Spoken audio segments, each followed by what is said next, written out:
नमस्कार। वास्तुशास्त्र में एक फूल बहुत ही लकी माना गया है और वो है ये छोटे छोटे सफेद फूलों वाला मोगरा। पिछले वीडियो में मोगरे के बारे में आपने एक कमेंट किया था कि इतने सारे फूलों के पीछे क्या राज है, तो आज आपके साथ वो सभी राज शेयर करती हूँ जो मैं करती रहती हूँ। बस बने रहिए मेरे साथ आखिर तक। मैं हूँ अंजना। वेलकम टू अमलान बाग। आगे चलने से पहले एक फर्क करना बहुत जरूरी है कि ये जो मोगरे का पौधा है ये हमने लगाया कहाँ है, जमीन में लगाया है या गमले में लगाया है। दोनों की परफॉर्मेंस में फर्क होता है, ठीक है ना। अगर जमीन में है तो बहुत फूल आएंगे, जैसे कि ये आ रहे हैं, ये नीचे जमीन में लगा हुआ है और ऊपर तक आ रहा है। अगर गमले में है तो थोड़े इससे कम फूल आएंगे, लेकिन हमारा उद्देश्य ये नहीं होना चाहिए कि उससे हमारे फूल ज्यादा आए। उद्देश्य ये होना चाहिए कि जो भी हमारा पौधा है उसमें मैक्सिमम फ्लावरिंग कैसे ले। तो चलते हैं एक एक पॉइंट पर। सबसे पहला राज जो मोगरे के बारे में है, इसको आप ऐसी जगह पे रखिए जहां सबसे ज्यादा धूप आती हो। सनलाइट का पौधा है, फुल सन, जितना ज्यादा धूप लगेगा उतना ही ज्यादा ये पौधा फ्लावरिंग करेगा। यानी कि कम से कम 5-6 घंटे की धूप जरूरी है और उससे जितनी ज्यादा आती है उतना अच्छा। अब चलते हैं दूसरी बात, मिट्टी के बारे में। जो हमने जमीन में लगाया है, चाहे अब वो चिकनी मिट्टी में लगाया है, जैसी भी हमारी लोकल मिट्टी है उसमें लगाया है, वहां तक तो ठीक है। लेकिन अगर हम गमले में लगा रहे हैं तो चिकनी मिट्टी कभी भी मत यूज करिए। चिकनी मिट्टी को हल्का बनाने के लिए अलग चीजें यूज करिए ताकि मिट्टी आपकी पोरस बनी रहे, हल्की बनी रहे, वेल ड्रेनिंग बनी रहे। कंपोस्ट अच्छी होनी चाहिए, कम से कम 50% इसमें हम मैन्योर ऐड करते हैं। लेकिन यहाँ एक बात और भी ध्यान रखनी है कि बहुत ज्यादा मैन्योरिंग भी नहीं करनी है कि हम हर 10 दिन में कुछ न कुछ खिलाते रहे पिलाते रहे, तो फिर ये पौधा जल जाएगा। अब बात करते हैं थोड़ी सी वाटरिंग की। पानी इसको बीच का देंगे। अगर हमने बहुत ज्यादा पानी दे दिया, पानी रुका रह गया, तो जड़ें गल जाएंगी। जमीन में है, बारिश का पानी डला है, कोई प्रॉब्लम नहीं है, जमीन सोख लेती है, पानी निकल जाता है। लेकिन प्रॉब्लम होती है गमले में। गमले में अगर पानी रुक गया तो जड़ें गल जाएंगी और फिर ये पौधा उतना अच्छा परफॉर्म नहीं करेगा। इसीलिए पानी इस तरीके से दें कि ना बहुत ज्यादा रहे ना कम रहे। जब आपको जरूरत लगे, ऊपर से मिट्टी सूखी लग रही है, तभी पानी दें।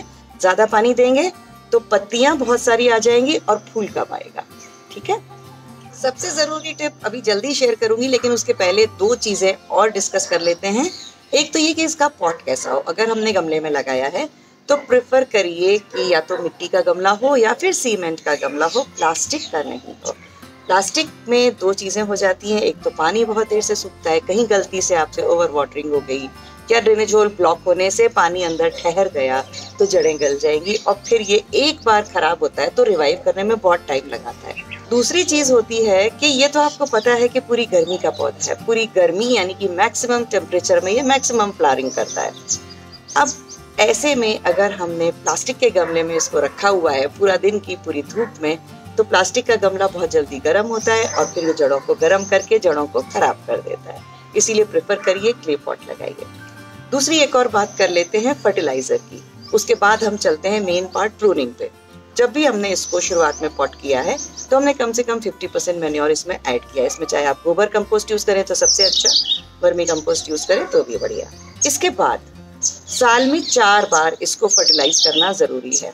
हर तीसरे महीने हम इसमें थोड़ा थोड़ा ऊपर फर्टिलाइजर ऐड करते रहेंगे तो पौधा ताकतवर बना रहेगा। तो जैसे ही सीजन आएगा तो सीजन में ये बहुत सारी फ्लावरिंग करेगा।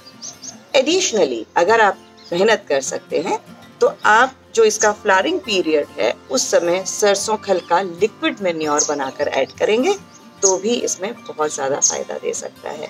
जैसा खाना देंगे वैसा हेल्दी प्लांट होगा। जितना हेल्दी होगा उतने इंसेक्ट नहीं लगेंगे और इंसेक्ट नहीं लगेंगे तो फ्लावरिंग ज्यादा होगी। तो ये सब इंटरलिंक्ड चीजें हैं, एक के बाद एक। कहीं भी अगर गलती होती है तो वहां प्रॉब्लम हो जाती है।